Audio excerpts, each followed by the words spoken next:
19 இஸ்லாமியர்கள் துள்ள துடிக்க படுகொலை செய்யப்பட்டாங்க. தொப்பி போட்டு இஸ்லாமியவாதி முஸ்லிம்களை பார்த்து ஒரு எச்எச் ஒரு பாய்ங்க இருக்கிறாங்கன்னு சொல்றாங்க. நடைமுறைங்க அந்த நடைமுறை ஸ்டாப் பண்றீங்க. Dr. Srivarma's Vajicare presents the Fire Media's The Round Table. Doctor Srivarma's wellness அனைத்து நோய்களுக்குமான ஆயுர்வேத மருத்துவம் தமிழகம் எங்கும். For appointments 99424411 and 99421166. திமுகவினுடைய ஆட்சியில முஸ்லிம்களுடைய உயிருக்கும் உடமைக்கும் பாதுகாப்பு இல்லாத ஆட்சியாகத்தான் திமுகவினுடைய ஆட்சி இருந்திருக்கு. அது மாதிரி கோவை கலவரம், 1000 கோடி ரூபாய் சொத்துக்கள், 19 இஸ்லாமியர்கள் துள்ள துடிக்க படுகொலை செய்யப்பட்டாங்க. தொப்பி போட்டு இஸ்லாமியவாதி சட்டமன்றத்தில் கருணாநிதி முன்னிலைப்படி வைத்து ஆளடி என்ன சொல்றாரு. விஜய் கட்சிக்கு போற முஸ்லிம்களை பார்த்து ஒரு எச்எச் ஒரு பாய்ங்க இருக்கிறாங்கன்னு சொன்னா, இவர்களுக்கு ஆட்சி அதிகாரத்துக்கு வரணும்னா முஸ்லிம்களுடைய கழுத்துல கூட காலை வச்சு மீச்சிட்டு சம்பந்தப்பட்ட நபர்களை தீர்ப்பு சொல்லி கூட எந்த மாற்றம் கருத்து இல்லை. ஆனா குறிப்பிட்ட ஒரு நபர்கள் செய்வதற்காக ஒட்டுமொத்த முஸ்லிம் மக்களையும் முஸ்லிம் 5 இடத்துல சொன்னது சட்டமன்றத்துல இது நியாயமா? அதை எதிர்த்து கருணாநிதி இப்படி பேசாதீங்கன்னு ஒரு வாரத்தை குறுக்கிட்டு பேசினாரா? பம்பரிங்கன்னா கேட்கிறோம். இங்க இஸ்லாமியர்களை ஒரு விஷயத்தை தீவிர காட்டுறீங்க. இங்க இருக்கக்கூடிய இஸ்லாமியர் அமைப்பு கொந்தளிக்கிறாங்க. உடனே நீங்க என்ன பண்றீங்க? முஸ்லீம்களாகிய நாங்களே அந்த தவறு செஞ்சது விளைவு. இன்னைக்கு பாஜக ஆட்சி வந்ததுக்கு காரணமே சிறுபான்மைக்கு ஆதரவு கொடுத்த பல கட்சி தலைவர்கள் சிறுபான்மையினர். குறிப்பிட்ட கட்சிகளுக்கு தான் முஸ்லீம் ஓட்டு போறோம், வேற வழி இல்லை. மோடி நல்லாட்சி கொடுக்கறதுனால தான் தொடர்ச்சி 3ஆம் முறை ஆட்சி கொடுத்துருக்காங்க. பாஜகவை பார்க்க போனாலும் கட்சிப்ப மூடி காருக்குள்ள வேத்து தான் போகணும். இதுதான் அதிமுக இன்றைய நிலை. அப்போ முழுக்க இந்த புர்கா போட வேண்டாம் சொல்லக்கூடிய பாஜக நீங்க ஒத்து ஊதுறீங்க. முழுக்க சங்கியா மாதிரி உட்கார்ந்து இருக்கிறீங்க. அதுதான் சொல்றேன். அதாவது காலங்காலமாக அபுதாகிரல்ல அபூபக்கரோ சஃபி சுலைமானோ முஸ்தபாவோ கொண்டு போய் இந்த விஷயத்தை நடைமுறைங்க அந்த நடைமுறை. அந்த ஆணையம் முன்னால அம்மா கொடுத்த ஆணையம் எவ்வளவு தெரியுமா? பரிந்துரை 5% பரிந்துரை. என்ன இவர் இந்த நக்கல் நையண்டி கேலி கிண்டல் இவருக்கு வழக்க மாட்டதெல்லாம் பாஜகவுக்கு வழிகாட்டியதே காங்கிரஸ் தான். அப்ப அண்ணாக்கு அது நீங்க பேசாதீங்க, நீங்க சொல்லக்கூடாது. இல்ல இன்றைக்கு முஸ்லீம்கள் தான் தங்களை பாதுகாக்க வேண்டிய நிலையில இன்னைக்கு இருக்காங்க. இதுதான் உண்மை. சிறுபான்மையின் நண்பன் யார் அப்படிங்கிறது பாதுகாவலன் யார் அப்படிங்கிறதெல்லாம் நிறைய விஷயங்கள்லாம் பேசியிருக்கிறாங்க. பட் நண்பன் யார் அப்படிங்கிறப்ப எப்படி எடுத்துட்டு போகலாம் அப்படிங்கிறதுல இருந்து ஸ்டார்ட் பண்ணணும்னு நினைக்கிறேன். இந்துக்களுக்கு எதிரான இயக்கம் திமுகன்னு பாஜகவோ சங் பரிவார் கூட்டங்களோ எங்களை எதிர்க்கும் தற்கால பாசிச கூட்டங்களோ சொல்றதுக்கு முக்கியமான ரீசனு சிறுபான்மை நலனில் எப்போதுமே திமுக அக்கறை கொள்வதனால்தான். இதனால தான் திமுகவுக்கு இத்தனைக்கும் 80% மேல இந்துக்களை கொண்ட ஒரு இயக்கத்திற்கு இந்துக்களின் எதிரி திமுகன்னு சொல்றாங்கன்னா அதுக்கான மிக முக்கியமான காரணம் இன்றல்ல 60 ஆண்டுகளாக இந்த இனத்திற்கு கூடவே துணை நின்று தோழர் நிற்பதனால்தான். மகாராஷ்டிரால 5% இடஒதுக்கீட்டை ஒரு காரணமும் இல்லாம ஏதோ ஒரு அவங்களுக்கு உண்டான லேம் ரீசன்ஸை சொல்லி ஒரு ஆளுங்கட்சியாக பாஜக கூட டபுள் என்ஜினா இருக்கிறது காரணத்துக்காக ரத்து பண்ணுது. ஆனா தமிழ்நாட்டில் இன்னைக்கு இல்லை 100 வருஷம் ஆனாலும் ஏதாவது ஒரு கட்சி இஸ்லாமியருக்கான இடஒதுக்கீட்டை ரத்து பண்ணிடும்னு சொல்லிட்டு பாப்பா, அந்த தைரியம் கூட வராது, அந்த துணிச்சல் கூட இங்க வராது. அதற்கான அரணா இருக்கிறது திமுக. இந்த மாதிரி விளிம்பில் இருப்பவர்களுக்கும் சிறுபான்மையினருக்கும் இஸ்லாமியருக்கும் கொடுக்க வேண்டும் என்பதை நாட்டிற்கே எடுத்துக்காட்டாக இருந்த இயக்கம் திமுக. ஹஜ் இல்லம்னு ஒன்று கொண்டு வரதுக்காக என்னெல்லாம் விஷயங்கள் செய்ய முடியுமோ எல்லாத்தையும் செய்து மிக சிறப்பாக இன்னைக்கு அதை கொண்டு வந்திருக்கிறார். உருது பேசும் மாணவர்களும் தமிழ் பேசும் இஸ்லாமிய மாணவர்களும் இங்கே பிரிவினை இருந்துச்சு. அதை கூட 72 இந்த இது வந்த உடனே அடுத்த வருடமே 73ஆம் வருடமே உருது பேசும் மாணவர்களுக்கும் செப்பரேட்டாக கொடுக்குறார். 2009-10 1,54,264 மாணவர்களுக்கு 18 கோடி ரூபாய் நிதி வழங்கப்பட்டது. திருச்சி, வேலூர், திருநெல்வேலி, திண்டுக்கல், கோயம்புத்தூர்னு 38 லட்சம் ரூபாய் செலவில் இஸ்லாமிய பள்ளி கல்லூரியில் படிக்கக்கூடிய மாணவர்களுக்கு மட்டும் விடுதி, அன்னைக்கே கணினி வசதியோட இதை செய்தது திமுக. இவ்வளோ பண்ண திமுக எத்தனை எம்பியை கொடுத்தது? ப்ரொபோர்ஷனேட்டா என்ன கொடுக்க வேண்டுமோ அதை இதுவரை கொடுத்திருக்கிறோம். இதில் எந்த மாறுபாடும் கிடையாது. நீங்க இதுவரை திமுக பிரதிநிதித்துவமே கொடுக்கல, இஸ்லாமிய பிரதிநிதித்துவமே இல்லை, எம்பிக்களே இதுவரை போனது கிடையாது. ஒருத்தரும் கையை காட்ட முடியாது. அதே நேரத்தில் இஸ்லாமிய எம்பிக்களுக்கு வந்து உரிய அங்கீகாரம் கொடுத்தது கிடையாது திமுக. இஸ்லாமிய எம்எல்ஏ அப்படின்னு கிடையாது. அவங்களுக்கு தேவையான அங்கீகாரம் இப்பவும் கொடுக்கப்பட்டிருக்கிறது. வரக்கூடிய தேர்தலிலும் அது நிச்சயமாக இருக்கும். அதுக்கு இன்னைக்கு இல்லை, கலைஞராகட்டும், பிறகு அண்ணா ஆகட்டும், இப்போ இருக்கிற முத்துவேல் கருணாநிதி ஸ்டாலின் அவர்களாகட்டும், அதுக்கு எந்த ஓரவஞ்சனையும் மாறுபாடும் செய்ய மாட்டார்கள். இதுதான் உண்மை. நான் சிறுபான்மை மக்களுக்கு திமுக என்ன செய்தது என்பதை விட முதல்ல திமுகவுக்கு என்ன துரோகங்கள் செய்திருக்காங்கன்னு பட்டியல் போட விரும்புகிறேன். முதல்ல அப்படி பார்க்கும்போது அனைத்து இந்திய அண்ணா திராவிட முன்னேற்ற கழகத்துக்கு அவைத்தலைவராக தமிழ் மகன் உசேன் இருக்கிறார், ஒரு இஸ்லாமிய இருக்கிறார். அதெல்லாம் எங்களுக்கெல்லாம் பெருமை. சிறுபான்மை மக்களுடைய ஓட்டுக்களால் தான் இந்த ஆட்சி இருக்குது. யாராவது மறுக்க முடியுமா? இன்றைக்கு கருணாநிதி குடும்பமாக இருக்கட்டும், ஆட்காடு வீரசாமி குடும்பமாக இருக்கட்டும், பொன்முடி குடும்பமாக இருக்கட்டும், KN நேருவினுடைய குடும்பமாக இருக்கட்டும், அவர்கள் குடும்பத்தை சார்ந்தவர்கள் எல்லோருமே வந்து ஒரு எம்பியாகவும் எம்எல்ஏவாக இருக்கிறாங்க. ஆனால் திமுகவில் அடையாளம் கட்ட சாதிக் பாஷாவாக இருக்கட்டும், ரகுமான் கானாக இருக்கட்டும், ஆயிரம் வழக்கு உசேனாக இருக்கட்டும், ஏன் நாகூர் அனிபாவாக இருக்கட்டும், அந்த இயக்கத்துக்காக காலமுள்ள கஷ்டப்பட்டவர், அவர்களுடைய குடும்பத்தில் யாராவது ஒருத்தர் எம்எல்ஏவோ எம்பியாக இருக்கிறார்கள் ஒரு கேள்வியை முதல்ல வைக்கிறேன். இது முதல் இஸ்லாமிற்கு செய்த துரோகம். ரெண்டாவது வந்து பிஜேபி கூட்டணியில் 99 2004 கூட்டணியில் இவங்க சேர்றாங்க. சேர்ந்தது அன்னைக்கு வந்து 2001 4 எம்எல்ஏ முதல்ல பிஜேபிக்கான முதல்ல எச் ராஜா அவர்களுக்கு கூட எம்எல்ஏக்களை அவங்க தான் கொண்டு வராங்க. பிஜேபி வந்து ஒரு மதவாத இயக்கம் அல்லன்னு கருணாநிதி மேடைகளிலே பேசினார். ஆனால் இன்றைக்கு அது எப்படி மாறி போச்சு அப்படிங்கிறத கேள்வியை நான் வைக்கிறேன். ரெண்டாவது வந்து இது ஒன்னொன்று பாருங்க, திமுக எப்படி தங்களை எல்லாம் நேரத்துக்கு காலத்துக்கு போல மாத்திக்கிறாங்கிறது. அந்த குஜராத் கலவரம் ஏற்பட்ட போது அன்றைக்கு கருணாநிதி சொன்னது மோடி நல்லவர், அது வேறு மாநில பிரச்சனை, அதனால் பதில் சொல்லவே முடியாது. ஏனால் இஸ்லாமியர்களுக்கு அவர்கள் எந்த அளவுக்கு அன்றைக்கு உறுதுணையாக இருக்கிறார்கள், இன்றைக்கு எப்படி நாடகம் மாறுறாங்கன்னு தான் பேச வர்றேன். சாரி குறுக்கிறதுக்கு மாட்டேங்குது சார். அவர் வந்துட்டு மோடி நல்லவர்னு கலைஞர் சொன்னாருன்னு சொன்னீங்க. அப்ப அவர் சரியா தானே சொல்லியிருக்காரு, தப்பா சொல்லியிருக்காரு, எப்படி எடுத்துக்கலாம் அது? நம்ம இப்ப எப்படி கெட்டவர் ஆயிட்டாருன்னா என்னுடைய கேள்வி. அதே மாதிரி என்னுடைய கருத்து என்ன அப்படிங்கறது அவர் அன்னைக்கு சொன்னது சரியா தவறான்னு கேட்டேன். திமுக செய்த துரோகங்களை பட்டியல் போட என்ஐஏ சட்டத்திற்கு அவர்கள் ஆதரவாக வாக்களிச்சாங்க, அது இருக்கட்டும். சட்டமன்றத்தில் கருணாநிதி சொன்னது கருணாநிதி சொல்லல, ஆல்ரெடி யாருன்னா கருணாநிதி முன்னிலைப்படி வைத்து ஆல்ரெடி என்ன சொல்றாரு, தொப்பி போட்டு இஸ்லாமியவாதி என்று சட்டமன்றத்தில் பேசுவார். அப்பொழுது கருணாநிதி அவர்கள் அதற்காக எந்த விதமான மறுப்போ எதிர்ப்போ தெரிவிக்கவே இல்லை. நாகூர் மதக்கலவரம் திமுக ஆட்சி காலத்தில், வீக்களத்தூர் மதக்கலவரம் திமுக ஆட்சியில், கோவை மதக்கலவரம் திமுக ஆட்சியில் தான். ஏனென்றால் முஸ்லிம்களுக்கு வாயளவில் தான் அவர்கள் பேசுகிறார்கள், முஸ்லிம்களுக்கு முழுமையான அவர்கள் உறுதுணையாக இருந்ததும் இல்லை. உண்மை, அதாவது முஸ்லிம்களை வாக்கு வங்கிகளாக பயன்படுத்தியிருக்காங்கன்னா என்னுடைய பகிரங்க குற்றச்சாட்டாக இருக்கிறான்.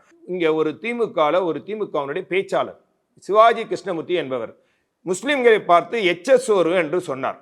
யாரு? விஜய் கட்சிக்கு போற ஒரு சில முஸ்லிம்களை பார்த்து ஒரு எச்எச்ஓரு பாய்ங்க இருக்கிறாங்கன்னு சொன்னான். நீங்கள் என்ன பண்ணியிருக்கணும், அவன் பேசணும், அவன் 3ஆம் தடவை பேச்சாளர் இருக்கணும், அவரே கட்சியிலிருந்து நீக்கி இருக்க வேண்டும். ஏன் இது வரைக்கும் செய்யலை? இன்னும் சொல்ல போனால் காங்கிரஸ் இன்றைக்கு முஸ்லிம்களுக்கு ஆதரவானவர்களாக அவர்கள் வந்து இனம் காட்டுறாங்க. ஆனால் பாபர் மசூதி எப்போ இடிக்கப்பட்டது? காங்கிரஸ் ஆட்சி காலத்தில் தான் இடிக்கப்பட்டது. நரசிம்மராவ் தானே பிரதமராக இருந்தார். அன்றைக்கு சச்சார் கமிட்டியும் ரங்கநாத் மிஸ்ரா கமிட்டியும் பரிந்துரைத்தது என்னன்னா, முஸ்லிம்களுக்கு 10% இடஒதுக்கீட்டை வழங்க வேண்டும் என்று. ஆனால் அந்த பரிந்துரை கொடுத்து ஒரு 7-8 வருஷம் இந்தியாவில் காங்கிரஸ் ஆட்சியில் இருந்தாங்க. அவர்களுக்கான இடஒதுக்கீட்டை அவர்கள் வழங்கவே இல்லை. இன்றைக்கு தமிழ்நாட்டை பொறுத்த வரைக்கும் முஸ்லிம் லீக் என்கிற ஒரு பெரிய இயக்கமாக இருந்ததை அதை உடைத்தது கருணாநிதி அவர்கள், யாரும் மறுக்க முடியாது. அன்றைக்கு அப்துல் சமத் அவர்கள் அதிமுக கூட்டணியில் வந்துவிட்டார் என்ற ஒரே ஒரு காரணத்துக்காக லத்தீப் அவர்களை உடைத்து அந்த இந்திய தேசிய லீக் கட்சியாக மாற்றினார். ஏன்னா நானும் இந்திய தேசிய லீக் கட்சியில் மாநில பொருளாளராக இருந்தவன் நான் சொல்கிறேன். இவர்களுக்கு ஆட்சி அதிகாரத்துக்கு வரணும்னா முஸ்லிம்களுடைய கழுத்துல கூட காலை வச்சு மீச்சிட்டு அவர்கள் வந்து அடுத்த வேலைக்கு போகக்கூடிய, முஸ்லீம் இல்லை சிறுபான்மை மக்கள் யார் பெருமை, அவர்களுக்கு ஆட்சி அதிகாரம் குடும்பம் தான் முக்கியம். இருந்த கட்சிகள்ல இந்த காங்கிரஸும் திமுகவும் ஓரளவு அதிகம் செய்திருக்கிறது என்பதை மறுக்க முடியாது.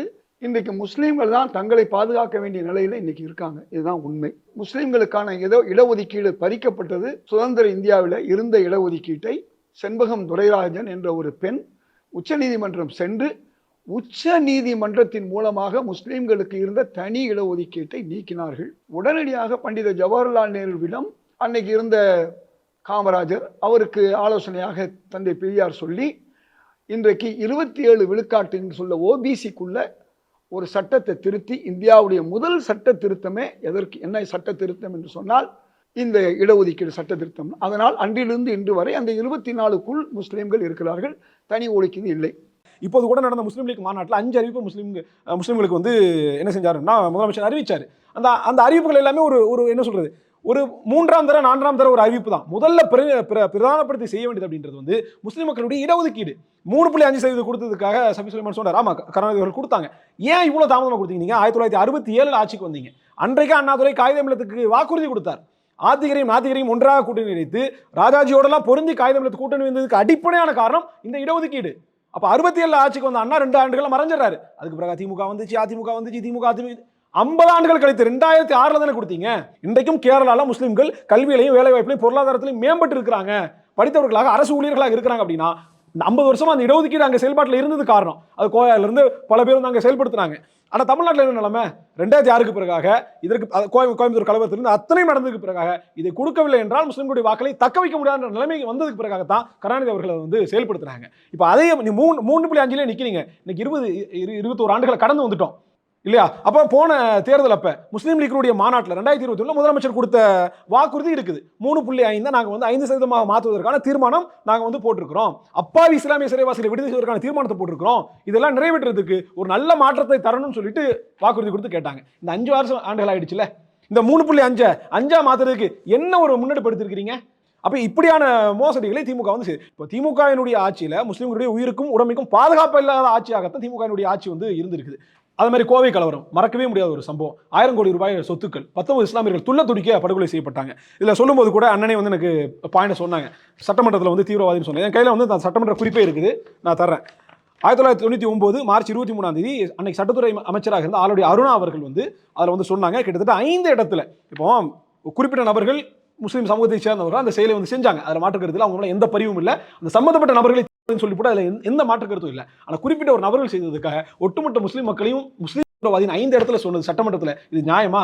அதை எதிர்த்து கருணாநிதி இப்படி பேசாதீங்கன்னு ஒரு வாரத்தை குறுக்கிட்டு பேசினாரா? அன்னைக்கு இருந்த இவர் சபாநாயகர் இந்த அவை குறிப்பில் இருந்து நீக்கணும்னு சொன்னாரா? எதுவுமே இல்லை. அப்ப அதை கை கட்டி வேடிக்கை பார்த்தா அன்னைக்கு திமுக. நீங்க திமுகவினுடைய ஆட்சி எடுத்து பார்த்துட்டீங்கன்னா இந்த உபரிகளை சொல்லி இந்த நோம்பு கஞ்சி கொடுத்து இந்த சந்தன கட்டை கொடுத்து இதை வச்சே தான் அந்த வண்டியை ஓட்டுறாங்களே தவிர முஸ்லிம்களை அதிகாரப்படுத்துவதற்காக அவர்கள் வந்து பாதுகாப்பதற்காக எந்த ஒரு முன்னெடுப்பையும் இவர்கள் வந்து செய்யல அப்படின்றதா யதார்த்தமான உண்மை. நான் கேட்குறேன், இன்னைக்கு தமிழ்நாட்டில் ஒரு இஸ்லாமியரோ ஒரு கிறிஸ்தவரோ ஒரு முஸ்லீமோ ஒரு சாமாலியன் ரோட்டில் போயிட்டு ஏங்க என்னை வந்து பார்த்தீங்கன்னா ஒரு மத கோட்பாடில் ஒரு தாடி வச்சு தொப்பியை போட்டு ஜிப்பாவை போட்டு ஒருத்தர் குத்த வந்துட்டாரு, இந்த காரணம் வந்து இந்துக்களை அழிக்க வராங்கன்னு ஒருத்தவங்க ஒரு பொய் பிரச்சாரம் பண்ணால் விட்டுருவீங்களா?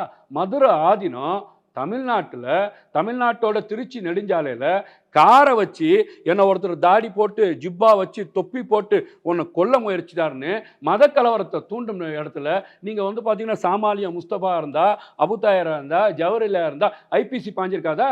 குண்டா சட்டத்தில் நீங்கள் உள்ள போட்டிருக்க மாட்டீங்களா? மதுரை ஆதீனத்தின் மேலே ஒரு குண்டூசி பாஞ்சுதா? அப்ப யாருக்கு பயப்படுறீங்க? எந்த சனாதானத்துக்கு பயப்படுறீங்க? எந்த ஆர்எஸ்எஸ்க்கு பயப்படுறீங்க? எந்த விஹெச்பிக்கு பயப்படுறீங்க? முழுக்க ஆர்எஸ்எஸ்க்கும் விஹெச்பிக்கும் மயில் இருக்கிறதால இங்க வருந்தி கொடுத்துட்டு இருக்கிறீங்க. நீங்க வந்து பாத்தீங்கன்னா இன்னைக்கு வந்து நாங்க வந்து பாஜகவை எதிர்ப்போம், இஸ்லாமியன் பாதுகாப்புன்னு சொல்லி ஏமாத்திட்டு இருக்கீங்களா? எதுக்கு பம்புறீங்கன்னு தான் கேட்கிறோம். நீங்க ஒரு பிரச்சனையை எடுக்கிறீங்க, அமரன் படத்தை நீங்களே வெளிப்படுத்துறீங்க. இங்க இஸ்லாமியர்களை வந்து ஒரு விஷயத்த வந்து காட்டுறீங்க. இங்க இருக்கக்கூடிய இஸ்லாமிய அமைப்பு வந்து கொந்தளிக்கிறாங்க. உடனே நீங்க என்ன பண்றீங்க? அந்த படத்தை எடுத்து ரெட் ஜெயின் மூவி. ஆனா அமரன் இருக்கக்கூடிய சிவகார்த்திகன் நாட்டோட பாதுகாப்புத்துறை மந்திரியை பார்க்கிறாரு. ஒரு தமிழ்நாட்டு எல்லக்கோடி இருக்கக்கூடிய ஒரு நடிகர் நாட்டோட பாதுகாப்புத்துறை மந்திரியை பார்க்குறான்னு சொன்னால் இங்கே நீங்கள் அடிச்சுன்னா அங்களுக்கு இங்கே பாதுகாப்பு இருக்குன்னு சொல்லி நீங்கள் செமிக்கையை வெளிப்படுத்துறீங்களா? நான் கேட்குறேன், தமிழ்நாட்டு மக்களுக்கு பாஜக அரசாங்கம் 1 ரூபா கொடுக்கல, 2 ரூபா கொடுக்கல, 10 பைசா கொடுக்கல. பெட்ரோல் எங்களால் குறைக்க முடியலையா? பாஜக காரணம். டீசல் குறைக்க முடியலையா? மோடி காரணம். சிலிண்டர் குறைக்க முடியலையா? அமித்ஷா காரணம். இங்கே வந்து விலைவாசி ஏறிடுச்சா?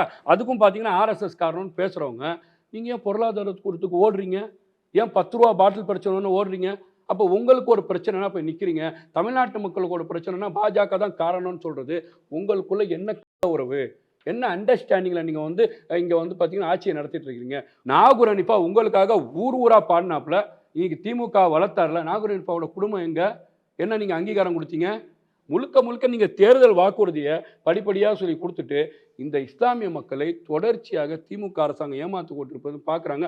அப்போ இப்போ வரக்கூடிய தாவக தலைவர் விஜய் அவர்கள் அவர் மேடையில் நான் கேட்குறேன், திமுக மேடையில் வாழ்நாளில் எந்த புர்காவுக்கு தடை? பாஜக புர்கா போடக்கூடாது தடை செய்யுது, புர்கா போட்டால் புடுங்கி இழுக்குது. ஆனால் புர்கா போட்டு ஒரு லேடி தாஹிரா பானுன்னு உட்கார வைக்கணுங்கும் போது அதுதான் பிரதிநிதித்துவம். அதுதான் பார்த்தீங்கன்னா பாஜக எதிர்ப்பு.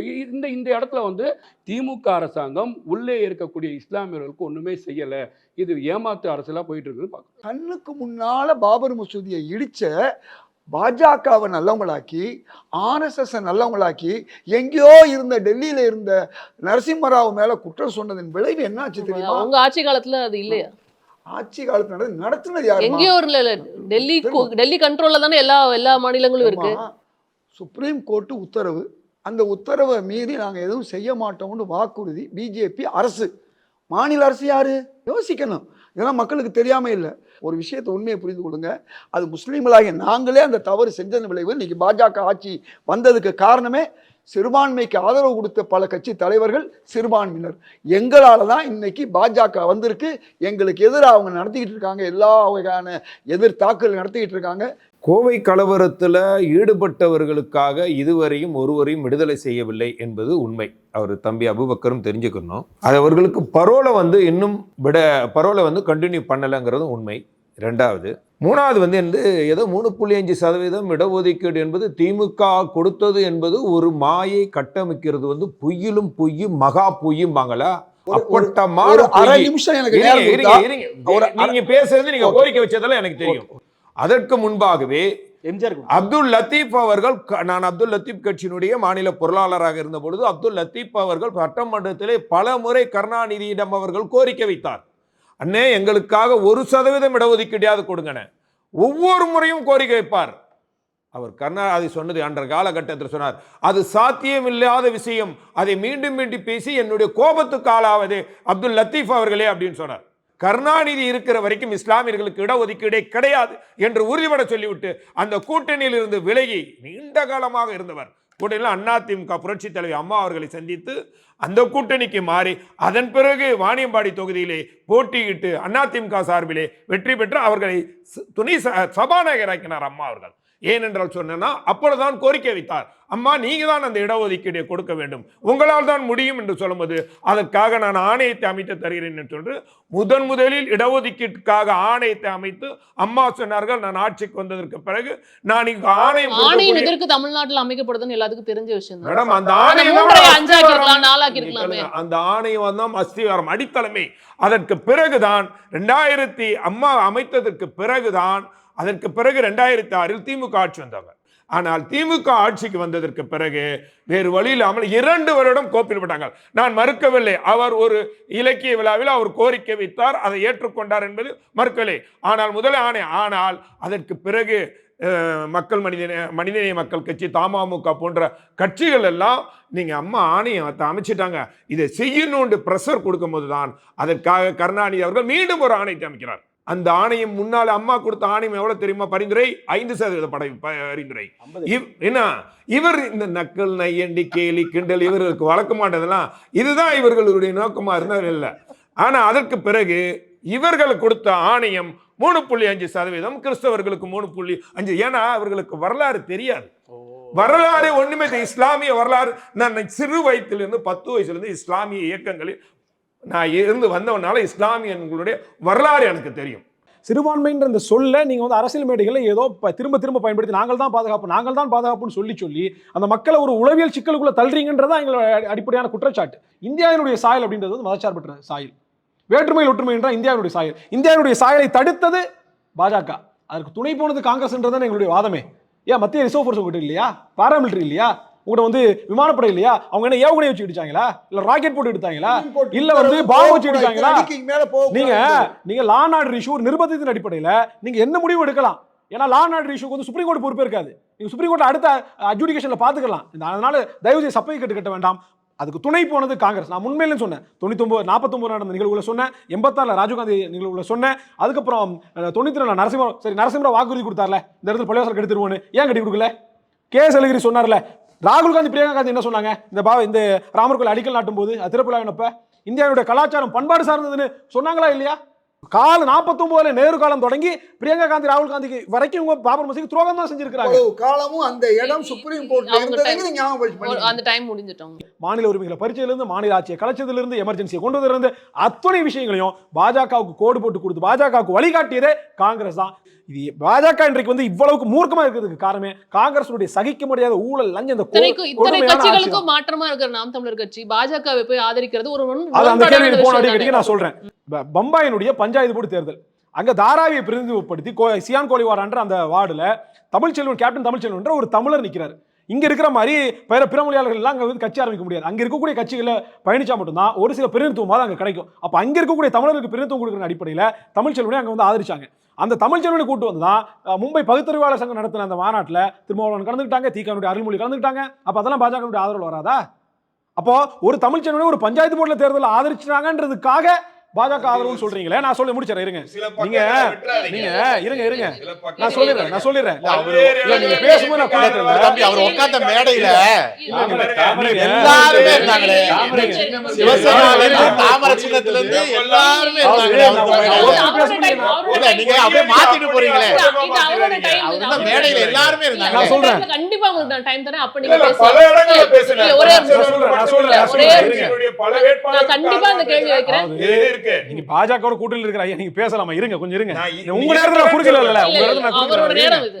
நான் என்ன சொல்றேன், அப்படியே விட்டுட்டு போயிர முடியாது.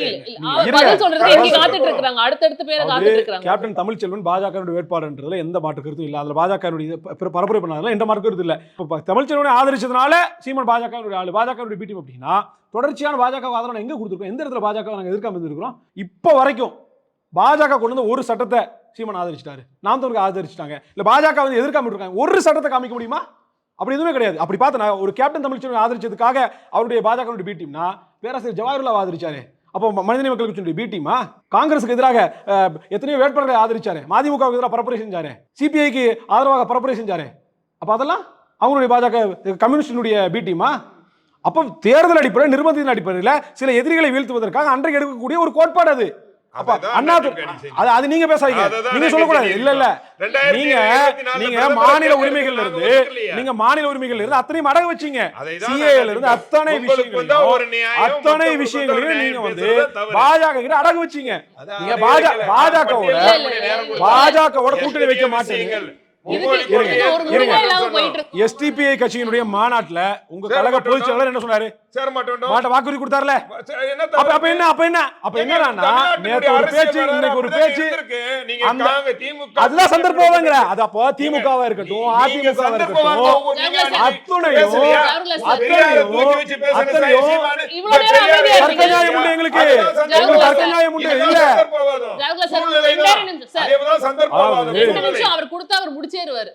நான் முடிச்சிடுறேன். அதாவது ரெண்டு கட்சிகளுமே சரி காலம் வரும்போது மாறிக்கிடுவாங்க. ஒரு காலத்துல திமுக கூட்டணி வச்சது, இன்னைக்கு மறுபடியும் அதிமுக கூட்டணி வச்சது. எந்த நியாயமும் கிடையாது. குஜராத் ஆதரிக்க என்ன நியாயம்? எல்லா இடத்துலயும் தான் இருக்கிறோம்.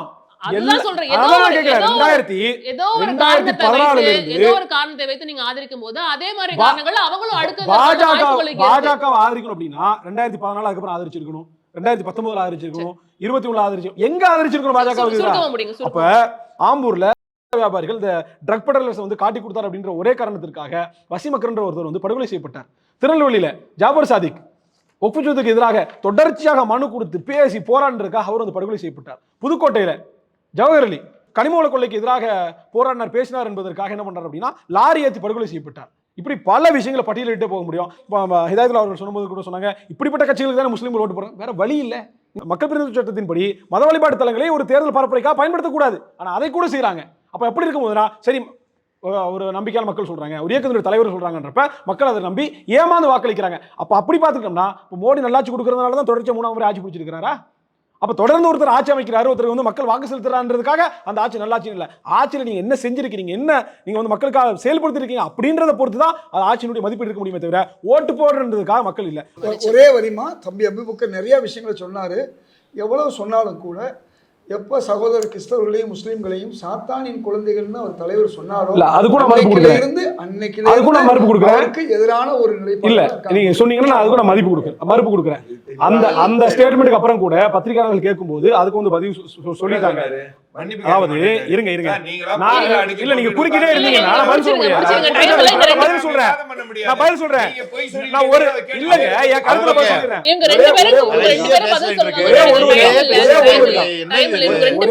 ஒரே ஒரு தான், இஸ்லாமிய கிறிஸ்தவ மக்களை தேவன் பிள்ளைகள் நினைச்சிட்டு இருந்தோம், ஆனா சாத்தான் பிள்ளைகள் ஆகிட்டாங்க என்று ஆதங்கத்தில் சொன்னதானே தவிர அதை திருச்சி சொல்லாதீங்க. அதுக்கு பல மேடையில அதுக்கப்புறம் அதுக்கு வந்து விளக்கம் கொடுத்தாங்க. ஒருத்தர் தண்ணீர் விளக்கம் கொடுத்ததுக்கு பிறகு கூட அதையே பேசிட்டு இருப்பது ஒரு சரியான அணுகுமுறை இல்லை. நீங்க பேசக்கூடிய செக்குலரிசம், சோசியலிசம், தமிழ்நாட்டில் வந்து எல்லோரும் இந்துக்களும் முஸ்லிம்களும் கிறிஸ்தவர்களும் நாங்க வந்து ஒன்னா இந்த நாட்டை சுதந்திரம் பெற்றெடுத்தோம் சொல்லக்கூடிய காங்கிரஸ், இங்க இஸ்லாமியர்களுக்கு வந்து ஒரு கண்ணில் வெண்ணையும் ஒரு கண்ணில் சுனாம தானே பார்த்தீங்க.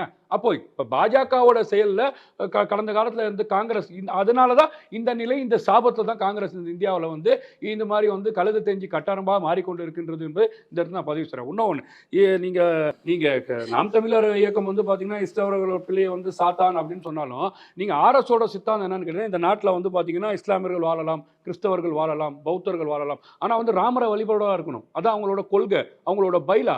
அப்போ நாம் தமிழரோட சித்தாந்தம் என்ன, நீங்க வந்து பாத்தீங்கன்னா யாரா வேணா இருங்க, நீங்க தாய்மக திரும்பணும் அப்படின்னு சொன்னா அந்த ஆர்எஸ்எஸ் ஓட பைலா சொல்லல போய் இருக்க என்டருக்கு ரெக்கார்டிங் இல்ல என்டருக்கு தாய்மகத்தை திரும்பணும் சொல்றது. அப்ப ஆர்எஸ்எஸ் ஓட கொள்கையா நீங்க வந்து இந்த இடத்துல பிரதிபலிக்கிற ஒரு சந்தேகம். நீங்க சரி, எடப்பாடி பழனிசாமி இன்னைக்கு வந்து பாத்தீங்கன்னா நாங்க வந்து இஸ்லாமின் பாதுகாவலன்னு சொல்லும் போது யாரு கூட இருந்துட்டு நீங்க பாதுகாவலன்னு சொல்றீங்க? மோடியா லேடியான்னு கேட்டார்கள் மாண்புமிகு புரட்சி தலைவர் மேடம் ஜெயலலிதா அம்மா அவர்கள். இன்னைக்கு பாஜக வந்து எந்த இடத்துல வைக்கணுமோ அந்த இடத்துல வச்சிருந்தாங்க. காலையில கூப்பிட்டு பாதுகாப்புத்துறை மந்திரியை பார்த்தா சாயங்காலம் பாஜக எதிராக கண்டன அறிக்கை கொடுப்பாங்க. எடப்பாடினால முடியுமா? பாஜகவை பார்க்க போனாலும் கட்சிப்ப மூடி காருக்குள்ள வேத்து தான் போகணும். இதுதான் அதிமுக இன்றைய நிலை. நான் கேட்கிறேன், நீங்க எடப்பாடி பழனிசாமி மாண்புமிகு புரட்சி தலைவர் அம்மா இருக்கும் போது RSS மேடையில எடுத்துட்டு போய் வேலை வந்து எஸ்டிஎல் கொடுப்பாரா? இது நீங்க தான் வந்து பாஜக எதிர்ப்பா? நீங்க தான் RSS எதிர்ப்பா? நான் கேட்கிறேன், உங்க கொள்கை இருக்க எடப்பாடி பழனிசாமி ஷரியத்தை பத்தி பேசினாரா இல்லையா? சிலைக்கு முன்னாடி வச்சு நாம் தமிழர் தொழுதுட்டாங்க, ஷரியத்தை உடைச்சிட்டாங்க, தலையத்தை வந்து கட்டமைப்பை உடைச்சிட்டாங்க. நான் கேட்கிறேன், இஸ்லாமோட ஷரியத் தலாக் முத்தலாக் என்ன பண்ணீங்க? நீங்க யாரு வாக்களிச்சா? அன்னைக்கு எடப்பாடி பழனிசாமி தானே முதலமைச்சர் இருந்தாரு, நீங்க சொல்லாம தான் வந்து பாராளுமன்றத்தில் வாக்களிச்சாரா?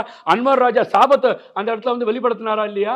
அப்போ முழுக்க இந்த புர்கா போட வேண்டாம் சொல்லக்கூடிய பாஜகவுக்கு நீங்க ஒத்து ஊதுறீங்க, மாட்டிறைச்சியை கொண்டு போனா சாவடிப்பான்னு சொல்லக்கூடிய பாஜகவுக்கு ஒத்து ஊதுறீங்க, நீங்க இங்க நாட்டில் இஸ்லாமியர்கள் வாழக்கூடாதுன்னு சொல்லக்கூடிய பாஜகவுக்கு ஒத்து ஊதுறீங்க. நீங்க அந்த இடத்துல இருந்துகிட்டு சரி நீங்க அதையும் தாண்டி இன்னைக்கு முருகர் மாநாடு நடத்துறாங்கன்னு சொன்னா திராவிட இயக்கமாக எம்ஜிஆர் அவர்களும் ஜெயலலிதா அம்மா அவர்களும் இந்த கட்சியை வந்து வழி நடத்திருந்தாங்க. இன்னைக்கு முழுக்க என்ன பண்றீங்க? பெரியார் அவர்களை விமர்சிக்கிறாங்க, அந்த மேடையில் உட்காந்து ரசிக்கிறீங்க. அதிமுகவில் இருக்கக்கூடிய இரண்டாம் கட்ட தலைவர்கள். இன்னைக்கு அதிமுகவில் இருக்கக்கூடிய பஞ்சாயத்தை யார் தீர்த்து வைக்கிறா? ஏங்க யாருங்க தர்மயுத்தம் உட்கார சொன்னாரு? பாஜக உட்கார சொல்லிச்சு. யாருங்க சேர்த்து வச்சாரு? பாஜகவோட கவர்னர் சேர்த்து வச்சாருங்க. யாருங்க சின்னம் கொடுப்பா? பாஜக சின்னம் கொடுக்கும். யாருங்க பாஜக எவ்வளவு நாளுங்க குத்தகை கொடுத்தீங்க? இல்லைங்க பாஜக எழுதியே கொடுத்து. நான் கேட்கிறேன், ஜெயலலிதா அம்மா இருந்தா ஆட்சியில பங்குன்னு பாஜக சொல்லுமா? சொல்ல விட்டுருவாங்களா? தமிழ்நாட்டில் அது நடக்குமா? இது முழுக்க தமிழ்நாட்டில் திமுக பாஜகவை கொண்டு வந்து விட்டுருச்சு.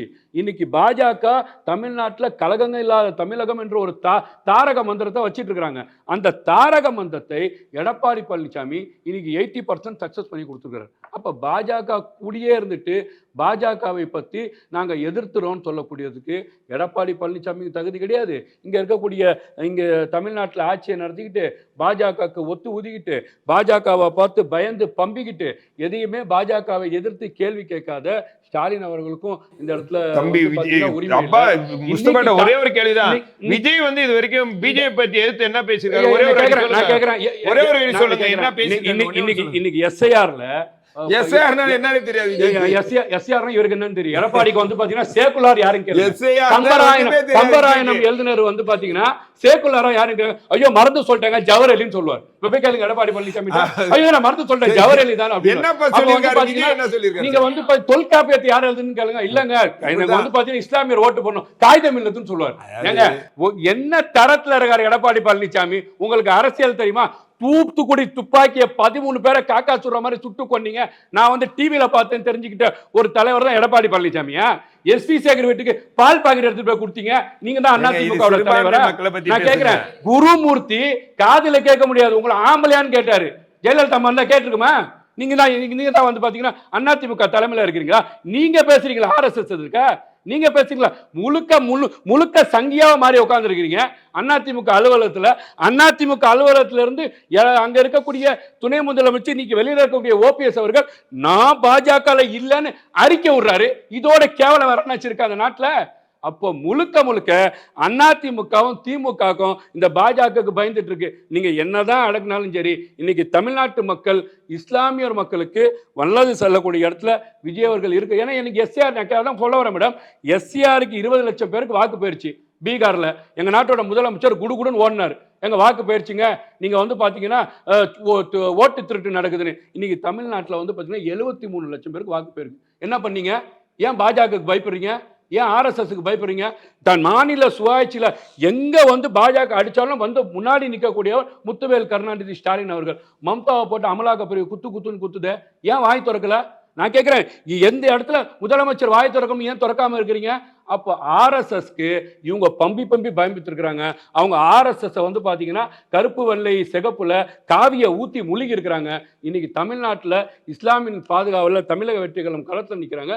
கண்டிப்பாக தமிழ்நாட்டு மக்கள் வாக்களிக்க முடிவு செஞ்சாங்கன்னு நான் சொல்றேன். அண்ணா பல்கலைக்கழகத்தில் 25 லட்சம் வைப்பு நிதி கொடுத்து காகித மில்லத் அறக்கட்டளை நிறுவப்பட்டது திமுக. மதுரை வக்ஃப் வாரிய கல்லூரிக்கு 7 ஏக்கர் நிலம் மேலும் 1998 99 இந்த கல்லூரிக்கு 6 கோடி ரூபாய் நிதி மானியம் கொடுத்தது திமுக. பாளையங்கோட்டை அண்ணனே சொன்னார், சரகுலாப்பா காலேஜ் வந்து 32 ஏக்கர் இடம் கொடுத்தது திமுக. சென்னை மேடவாக்கம் 40 ஏக்கர் நிலம் கொடுத்து காகித மில்லத் கல்லூரியை கட்டினது திமுக. சென்னை அண்ணா சாலையில் இருக்கிற அரசு மகளிர் கல்லூரி காகித மில்லத் கல்லூரியாக பெயர் மாற்றது திமுக. 1972 தமிழ் முஸ்லீம் மற்றும் கிறிஸ்தவர்களுக்கு BC பட்டியல் கொண்டு வந்தது திமுக. அதை தான் நான் சொன்னேன், நீங்க தப்பா எடுத்துக்கிட்டீங்க. 1973 அதே பட்டியலில் உருது முஸ்லீம் சேர்த்தது திமுக. 30% BC கோட்டால 3.5% உள்ளுக்கு கொடுத்தது திமுக. 13 பிப்ரவரி 1989 சிறுபான்மை நல ஆணையத்தை அமைச்சது திமுக. 25 அக்டோபர் 1999 சிறுபான்மை சமூக சீர்திருத்தத்துறை உருவாக்குறது திமுக. 2007-2008 18 கோடி 53 லட்சம் உதவித்தொகை 7090 ஏழை மாணவர்கள் அதனால வந்து பயன்பெற்றாங்க. 2009-2010 வரை 1,54,264 மாணவர்களுக்கு 18 கோடி நிதி வழங்கியது திமுக. 2010-2011 2,40,40,000 மாணவர்களுக்கு 28 கோடி அரசு நிதி வழங்கியது திமுக. முக்கியமா 2007 ஏப்ரல் மாதம் சிறுபான்மையர் நல இயக்குநரகம் அமைச்சது திமுக. இதோட ரொம்ப முக்கியம், சீமானவர்கள் உருது மொழி படிக்கிறவன் தமிழன் கிடையாதுன்னு சொன்னாரு. ஆனா திமுக உருது மொழியில் படித்த மாநில அளவில் முதல் மதிப்பெண் பெற்ற இல்லையே. எங்க ஊருக்கு வாங்க, நான் காமிக்கிறேன். எத்தனை ஸ்கூல் வேணும் நான் காமிக்கிறேன். இதெல்லாம் சும்மா பேசக்கூடாது. வெயிட் பண்ணுங்க அண்ணே, நீங்க பேசும்போது நான் பேசலாம். இந்த மாதிரி நாகரிகம் வெயிட் பண்ணுங்க. 2007-2008 வரை 12 பேருக்கு 21,000 ரூபாய், எது உருது வழியாக படித்து மாநிலத்தில் முதல் 21,000 ரூபாய் கொடுத்தது.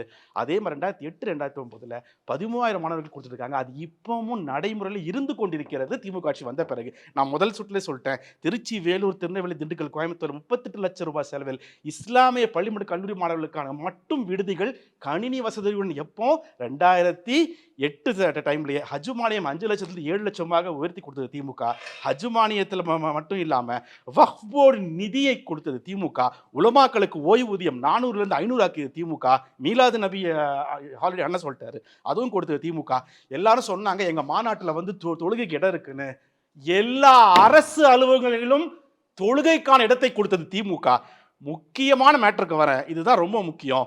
2007 கணவனால் கைவிடப்பட்ட இஸ்லாமிய பெண்களுக்கு மகளிர் சங்கங்களை துவக்கி 30 லட்சம் ரூபாய் நிதியை கொடுத்தது திமுக. அதன் மூலம் உதவிக்குழு நிதியிலிருந்து 10,000 25,000 மகளிர் சுமார் 50 கோடி ரூபாய் நிதி வாங்கின திமுக. அது இப்பவும் தொடர்ந்துட்டு இருக்கு. ரொம்ப முக்கியமான மேட்டர் அடுத்ததுதான் மதமாற்ற தடை சட்டம். ஜவஹர்லால் இது ஞாபகம் இருக்கும்னு நினைக்கிறேன். The prohibition of forcible conversion of religious ordinance 2002 Jayalalithaa கொண்டு வந்தது. To freely profess, practice and propagate religion and ensure the Article 225(1) நம்ம தம்பி அபுபக்கர் நல்லா தெரியும். இதை எப்படி உடைச்சது திமுகன்னு ஜவஹர்லால் எனக்கு நல்லா தெரியும். ரொம்ப முக்கியமா இப்போ இந்த பாபர் மசூதி விஷயத்தை பற்றி ரொம்ப நிறைய பேர் பேசுனாங்க. இதில் ரொம்ப முக்கியமாக நான் ஒன்று சொல்லணும். இந்து முன்னணி தலைவர் ராமகோபாலன் ஒருத்தர் இருந்தார். மார்ச் 21, 1993, இது ஹிந்துவில் வந்த ஆர்டிக்கல். அவர் வந்து ஜெயலலிதா அம்மையாரை தேங்க் பண்ணுறாரு. எப்படி தெரியுமா மேடம் பண்ணுறாரு? Being with us like a god. She allowed AADMK cadres to collect 20 lakh signatures in support of the construction of Ram Temple. What a big fraud! இது வந்து ராமகோபாலன் சொன்னது ஹிந்துவோட article. March 21, 1993. 20 lakhs in support of the construction of Ram Temple in Ayodhya and the BJP to hold Chennai a national awakening meeting with. அப்போ L K Advani இங்கே வந்து அதை participate பண்ணிக்கிட்டாரு. அதை விட ரொம்ப முக்கியம், இதில் November 23, 1992 national integration council meeting new டெல்லியில் she came out in support of Karseva in Ayodhya. She was one of the first chief ministers to come out strongly against the dismissal of BJP government in Madhya Pradesh, Himachal Pradesh and Rajasthan. South based outfitல RSSல வந்து மிக முக்கியமான பங்கு வகித்து இங்கிருந்து செங்கல் அனுப்புறதுக்கும் 2000 கரசேவர்களை அதிமுக மூலமா அனுப்புறதுக்கும் அம்மையார் ஜெயலலிதா தான் இருந்தாங்கன்னு நான் சொல்லலை, ஹிந்து பத்திரிகை சொல்லுது. அதே மாதிரி ஜவஹர் என்ன நிறைய அடுக்கிட்டு போனார். நான் அதில் சில விஷயங்களை மட்டும் சொல்கிறேன். நாகூர் ஹனீஃபாவை பற்றி பேசினார், என்ன பண்ணுங்கன்னு. நாகூர் ஹனீஃபா வாணியம்பாடி தொகுதியில் அவருக்கான பிரதித்துவம் கொடுக்கப்பட்டது. அதுக்கு முன்னாடியே நாகூர் ஹனீஃபா அவர்களை எம்எல்சி ஆக்கி அழகு பார்த்த இயக்கம் திமுக. எம்எல்ஏ இது கொடுத்தப்பட்டது அம்மையார் ஜெயலலிதா தான். அந்த கேண்டிடேட் பேருக்கு ஒன்று ஞாபகம் இருக்கு, வடிவேலு என்ற ஒருத்தரை நிறுத்தி சாதிய பாகுபாடு காட்டி வடிவேலுவை ஜெயிக்க வைத்தார், நாகூர் ஹனீஃபை தோக்க வைத்தார். இது நான் அங்கே இருந்த அந்த காலத்தில் எனக்கு தெரியும். மாட்டுக்கறி என்றாலே வந்து இப்போ சொல்றாங்க. ஆனால் அமித்ஷா சமீபமாக காரைக்கால் வந்தாருங்கண்ணே ஒரு மீட்டிங்க்கு. ஆனால் என்ன தெரியுமா நடந்துச்சு? காரைக்கால் புதுச்சேரி மாநிலத்தில் இருக்கு. எல்லா மதுக்கடையிலும் மூட சொன்னாங்க. நானும் சந்தோஷப்பட்டேன், அதுக்கு நல்லது என்ன. எங்க இறைச்சி கடையெல்லாம் மூடிட்டாங்க அன்னைக்கு. அமித்ஷா வருகைக்கும் காரைக்கால இறைச்சி கடைக்கும் என்ன சம்பந்தம் இருக்கு? காரைக்கால்ல இருந்தவனால மாட்டுக்கறி பிரியாணி வந்து தடை பண்ணது யாருன்னு கேட்பாங்க. அவங்க கேட்பாங்க. இல்லைங்க இல்லைங்க தம்பி, நான் முடிச்சிடுறேன். என்னன்னா அமித்ஷா வருகைக்கும் இறைச்சி கடைக்கும் சம்பந்தம் இருக்குன்னா, நாளைக்கு இங்க நீங்க டபுள் இன்ஜின் சர்க்கார்ல வந்தா இருக்கிற பிரியாணி கடையெல்லாம் மூட சொல்லுவீங்க, இருக்கிற இறைச்சி கடையெல்லாம் மூட சொல்லுவீங்க. யாரு பொறுப்பேற்கிறது? அது எப்படி ஒத்துக்க முடியும்? சிஏஏ ஓபனா பண்றாங்கன்னா நீங்க மறைமுகமா பண்றீங்க. யார் மறைமுகமா பண்றீங்க? மேடம் ஒரு நிமிஷம். ஆம்பூர் பிரியாணி திருவிழால மகாவீர் ஜெயந்தி கடை மூடுறாங்க. அந்த கான்டெக்ஸ்ட் இல்லங்க, அந்த கான்டெக்ஸ்ட் வேற. நான் இறைச்சி கடைகளே சொல்றேன். நான் அந்த கான்டெக்ஸ்ட் வேற. நீங்க மாட்டுக்கறி மட்டும் மூடுவாங்க திமுக வந்தா. அவங்க வந்து எல்லா கறியும் மூடுவாங்க, இவங்க மாட்டுக்கறி மட்டும் மூடுவாங்க. நீங்க ரெண்டு பேர் பேசும்போது நான் ஏதாவது குறுக்கிட்டேனா வெயிட் பண்ணுங்க, நீங்க சொல்லுங்க. அதுதான் அந்த இறைச்சி மாட்டுக்கறி இறைச்சி பிரியாணி தடை செய்யப்பட்டதா இல்லையா? ஆம்பூர் பிரியாணி திருவிழா தடை செய்யப்பட்ட பிறகு என்னாச்சு தெரியுமா? மழை பெஞ்சிச்சு. சரிங்களா? அதுக்கு அப்புறம் இப்ப வரைக்கும் ஆம்பூர் பிரியாணி திருவிழா நடக்கவே இல்லை. ஆம்பூர் பிரியாணி இப்ப வரைக்கும் மழை பெய்தா? ஆம்பூர் பிரியாணி திருவிழா விரைவாக நடக்கும், அதுக்கு சாத்தியம் அன்னைக்கு மழை பெய்யும். சரிங்களா? இருங்க என்னன்னா அப்புறம் ஜவஹர்லால் பேசும்போது சிஏஏனால பாதிப்பே இல்லை இஸ்லாமிக்னு சொன்னாரு. இதே மாதிரிதான் கோவிட் வரும்போது எடப்பாடி என்ன சொன்னாருன்னா, எங்களோட பொதுச் செயலாளரை பார்த்து துரைமுருகனுக்கு வயசாயிடுச்சு, கோவிட்னால எந்த பிரச்சனையும் வராதுன்னாரு. ஆனா எத்தனை பேர் செத்தாங்கன்னு நமக்கு தெரியும். உண்மை சொல்ல போனா டி நகர்ல எங்க எம்எல்ஏ அன்பழகன் அவர்களையும் நாங்க இழந்தோம். அப்போ அந்த மாதிரி ஆட்சி தான் நடத்திட்டு இருந்தாங்க. திருப்பரங்குன்றம் இஷ்யூ ரொம்ப முக்கியமா நான் பேச வேண்டிய டாபிக். ரெண்டு பேருமே சொன்னாங்க. திருப்பரங்குன்றம் இஷ்யூ என்ன ஆச்சுன்னு சொல்லிட்டு அபுதாஹிர் பத்தி சொன்னாங்க. அபுதாஹிர் என்பவர் யார் என்பதை நான் இங்க சொல்ல வேண்டிய அவசியம் இல்லை. அவர் ஆடை கொண்டு போகிறார் என்பதற்கு அந்த விபரத்தை யார் காவல்துறைக்கு விஷயத்துக்கு கொடுத்தது, இன்ஃபர்மேஷன் கொடுத்தது, அதுக்கப்புறம் எப்படி இன்ஃப்ளூயன்ஸ் ஆச்சு, அதுக்கப்புறம் என்ன ஆச்சுது. இப்போ இவரு சொல்றாரு, நம்ம முஸ்தபா என்ன சொன்னார்னா, அங்க முஸ்தபா சொன்னாரா அபூபக்கர் சொன்னாரான்னு தெரியல, அங்க தர்கா இருக்கிறதே யாருக்கும் தெரியாது. பிரபலமான தர்கா இல்லைன்னு பிரபலமான தர்கா இல்லைன்னு சொன்னேன். நீண்ட காலமா அந்த தர்கா ஃபேமஸ். அந்த பகுதியில் சிக்கந்தர் மலை மட்டும் இல்ல, சிக்கந்தர்னா மலைன்னு அறியாம உள்ளவங்க சொல்லுவாங்க. அதனால இஸ்கந்தர், அதாவது கந்தர் சிக்கந்தர் ரெண்டும் அண்ணன். என்ன பிரச்சனைனா, அங்க இவரு நம்ம முஸ்தபா எவ்வளவு ஆதங்கமா ராமரவிக்குமார் அவர் பாட்டுக்கு போயிருப்பாரு, அவர் பாட்டு தீபம் ஏற்றிருப்பாரு, அவர் பாட்டுக்கு போயிருப்பாரு. அப்புறம் எதுக்கு ஹெச் ராஜாவை மட்டும் அரெஸ்ட் பண்ணணும்னு சொன்னீங்க? அவர் என்ன ஏத்த முடியும்? அவர் ஏன் போய் ஏத்தணும்? அவர் அதான் சொல்றேன். அவர் ஏன் வந்தார்? தேர்தல் எப்போ அது எப்போ அவர் ஏன் வந்தாரு? என்னன்னா ராம ரவிக்குமார் வந்தாலும் சரி, யார் வந்தாலும் சரி, உதாரணமா சொல்ல போனா RSS தலைவர் மோகன் பகவத் வந்தாலும் சரி, அங்க பிரச்சனைனா we will face the consequences னு டிஎம்கே அங்க நிக்கும். அதுதான் உண்மை. அதுதான் இல்ல நான் லாஸ்ட் விஜய் வந்து கேள்வி மட்டும் முடிச்சிருங்க. காலங்காலமா கடைபிடிக்கப்பட்ட அந்த அது ஆடு பலியிட கொடுக்கறதுக்காக மேல போனவரை ஏன் வந்து தடுத்து நிறுத்துனாங்க? அதுதான் சொல்றேன். அங்க ஒரு அதாவது காலங்காலமாக அபுதாகிர் அல்ல அபூபக்கரோ சஃபி சுலைமானோ முஸ்தபாவோ அங்க கொண்டு போய் இந்த விஷயத்தை பெரிதாக்கி இப்படி ஒருத்தர் போகிறார், ஒருத்தர் வந்து இன்ஃபர்மேஷன் கொடுக்கிறாரு, அங்க பெரிய இஷ்யூ ஆகுது. அங்க மக்கள் கூட நடைமுறைங்க அந்த நடைமுறைகளுக்கு விரோதம் ஒரு விரோதமும் கிடையாது. அங்க ஒரு விரோதம் ஆடு கோழி அறுத்தாங்க விட்டவன் தானே, அதையே நிப்பாட்டுறீங்க. திருப்பரங்குன்றத்தில் அந்த நேரத்தில் ஒரு அரசாங்கம் என்ன செய்ய வேண்டுமோ, இதே சிம்பிளா சொல்றேன், இன் கேஸ் கல்யாண் சிங் இத வந்து ஒரே ஒரு கேள்வி, அரசாங்கம் என்ன அங்க வந்து அன்னைக்கு வந்து அவர் தடுத்து நிறுத்தினது அங்க தீப ஏத்துறாங்க, அவங்களுக்கு ஒரே ஒரு கேள்வி, அன்னைக்கு போய் அவங்க வந்து தடை பண்ணது சரியா தவறா? அரசாங்கம் வந்துட்டு அத அரசாங்க அதிகாரிகள் உங்க தரப்புல சொல்ற மாதிரி நிச்சயமா இஸ்லாமிய நானே சரியாது தடை செய்தது சரிங்கிறீங்களா? மேல அவர் ஏற விடாம ஆடு பலியை கொண்டு போய் அங்க வைக்கிறது நிச்சயமா சரிதான் நான் சொல்லுவேன். சரி, அப்ப இவ்வளவு நாள கடைபிடித்துட்டு வந்தது வந்துட்டு இவ்வளவு நாள கடைபிடித்து வந்ததாக இருந்தாலும் ஒரு இஷ்யூ பிரிவேல் ஆகும்போது ஒரு ப்ராப்ளம் ஆகலையா? அது தடை பண்ணதுக்கு அப்புறம் தான இஷ்யூ ஆகுது. அதாவது ஆகலங்கிறதுக்காக உட்கார்ந்து தடை பண்ணதுக்கு அப்புறம் தான இஷ்யூவே ஆகல. இல்ல மேடம் என்னன்னா சில விஷயம் ஆகலன்னு உட்கார்ந்துட்டு இருந்தோம்னா ஆன பிறகு இல்ல ஆன சொல்றாங்க நியாயமா இருந்தாலும் தடை செஞ்சிரோம். இருங்க ஆன பிறகு தாவே பசங்களை தூண்டி விட்டு அங்க மசூதி மேல கடப்பாரை வச்சு நிப்பான் எவனாவது. அது வந்து அரசு வந்து அரசு சும்மா இருக்காது. விஷயத்துக்கு வந்துடுறேன். என்னன்னா விஜய் வந்து பாஜக விஷயத்துல நான் பேசுறேன், RSS விஷயத்துல அண்ணன் ஜவஹர் அலி பேசுறாருல முஸ்தபா ரொம்ப கொந்தளிச்சாரு. எனக்கும் ஆசைதான் ஒரு தடவையாவது மோடி சார், மோடி அங்கிள் ஒரு தடவையாவது பேசுங்க, ஒரு தடவையாவது பேசுங்க. ஏன் ஜனநாயகம் பேசல எவ்வளவு இருக்கு? நிறைய கேள்விகள் இருக்கு. ஆனா நீங்க சொன்ன விஷயத்தை அவர் ஏற்கனவே சொல்லிட்டாரு. முடிச்சிடுறேன் 30 செகண்ட்ஸ் தான். இதெல்லாம் அவர் பேசுவாருன்னு தமிழ்நாட்டு மக்களுக்கும் ஆசை, அவர் ரசிகர்களுக்கே ஆசை. இப்போ ரசிகர்களுக்கே யார் பின்னாடி விஜய் ஒழிச்சிருக்காருன்னு தெரியல. முக்கியமா மேடம் ஜெயலலிதா மாண்புமிகு புரட்சி தலைவர் ஜெயலலிதான்னு முஸ்தபாவை 10 தடவை சொல்றாரு. எந்த கட்சியில் இருக்காருன்னு தெரியல எனக்கு. ஆனா மேடம் ஜெயலலிதா அவர்கள் இருக்கும்போது இந்த மாதிரி பண்ணாங்க. விஜய் அவர்கள் மேடையில பாத்தீங்களா?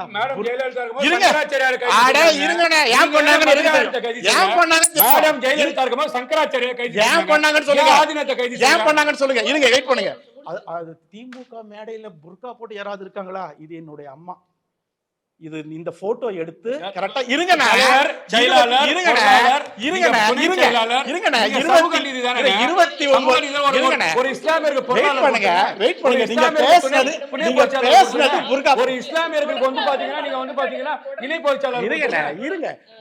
புர்கா போட்டு யாரா இருக்காங்கன்னு கேட்டாரு. 29 வருஷம் முன்னாடி என்ன சொல்ல வரங்கிற பாயிண்ட புரிஞ்சுங்க. மகளிருக்கு 33% இடஒதுக்கீடு சொல்லும் போது அந்த இதுல தெரியும் அதுக்கு இஸ்லாமியர்களுக்கும் இஸ்லாமிய பெண்களுக்கும் இடஒதுக்கீடு கொடுத்தவர் தலைவர். அதுல முதல்ல தமிழ்நாட்டிலேயே முதல் இஸ்லாமிய பெண் திமுக சேர்மன் ஆனவங்க என்னோட அம்மா. This is history. என்னோட அம்மா தான் அப்போ வேலூர் மாவட்டத்தில் இருந்தது. வேலூர் மாவட்டம் ஆம்பூருடைய முதல் இஸ்லாமிய பெண் சேர்மன். கலைஞர் கூப்பிட்டு உங்களுக்கு சீட்டு கொடுத்த விஷயம் இது. இதனால இஸ்லாமிய பெண்களுக்கு வந்து பிரதிநிதி கொடுக்கணும்னு சொல்லிட்டு திமுக பத்தி சொல்றதுக்கான எந்த தார்மீக ஒரு விஜய்க்கும் கிடையாது. ஏன்னா கோயம்புத்தூர்ல போய் மோடியை பார்த்துட்டு வந்துட்டு என்னெல்லாம் இவர் இங்க பண்ணிக்கிட்டு இருக்காருன்னு தமிழ்நாட்டு மக்களுக்கு நல்ல தெரியும். இருங்க நல்ல தெரியும். சிபிஐ வந்த உடனே நடுங்கி போய் ஐயா நேத்து மேடையில அழுதாருல, அந்த மாதிரி ஒண்ணு இங்க யாருமே செய்ய மாட்டாங்க. மேடையில அழக்கூடிய ஒரு தலைவரை முதல் தடவையா பயந்து ஓடி அழுற தலைவர் பார்த்துட்டு இருக்கு. ஒதுக்கக்கூடிய வக்பு சொத்துக்கள் எல்லாம் ஒதுக்குறாங்க திமுக கட்சிக்காரனுக்கு, அதை பேச மாட்டாங்க. நிதி வந்து பட்ஜெட்ல சொன்னார். நம்ம பல கட்சியில இருந்தாலும் நாம எவ்வளவு பேசினாலும் அந்த கட்சி நமக்கு சீட்டு கொடுக்காது. கவலையே படாதீங்க.